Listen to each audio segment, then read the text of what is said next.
Facebook at OGTV and Ogun State Television, YouTube at OGTV Abeokuta, and on OGTV website www.ogtv.com.ng/live. For the latest news and reports, check us on these platforms: X at Ogun TV, Instagram at Ogun State Television, or download OGTV app on Apple Store and Google Play Store. And now to the news in full. President Bola Tinubu has directed the Minister of Finance and Coordinating Minister of the Economy, Taiwo Oyedele, to give Nigerians a detailed account of the federal government's economic reforms since 2023. Tinubu said the administration's reforms, although difficult, were undertaken to build a stronger economy and improve the country's long-term prospects.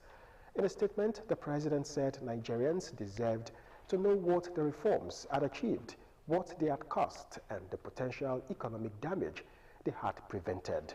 He said the administration had promised at the beginning of the reform program that difficult decisions would ultimately serve the interests of Nigerians and future generations.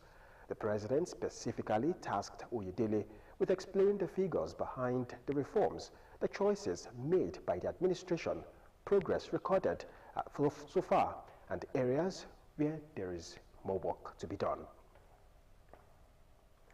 Meanwhile, Nigeria saved 15.8 trillion naira from the removal of petrol subsidy between June 2023 and December 2025.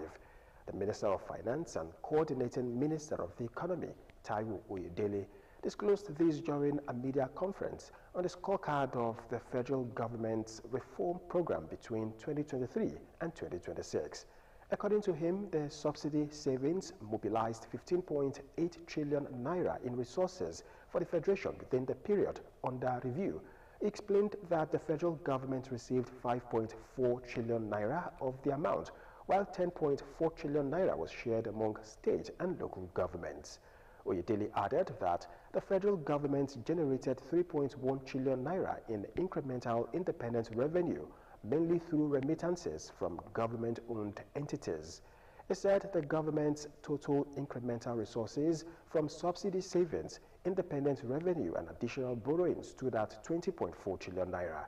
According to the minister, the reforms were not primarily introduced to increase government revenue, but to tackle what he described as entrenched corruption in Nigeria's fuel subsidy and foreign exchange markets. In the meantime, President Bola Tinubu will join world leaders to address the 81st session of the United Nations General Assembly debate on Wednesday, September 23 in New York. Tinubu is scheduled to be the 10th speaker during the morning session on the second day of the high-level general debate, which will be held from September 22 to September 28 at the UN headquarters. A provisional list of speakers obtained shows that Tinubu will deliver his statement during the morning session. He will join a lineup of 193 world leaders, including more than 150 heads of state and government and more than 40 others, such as vice presidents, deputy prime ministers, ministers, and other senior government officials. As tradition dictates, Brazil's President Luiz Inácio Lula da Silva will open the debate on September 22, followed by U.S. President Donald Trump as the host country president.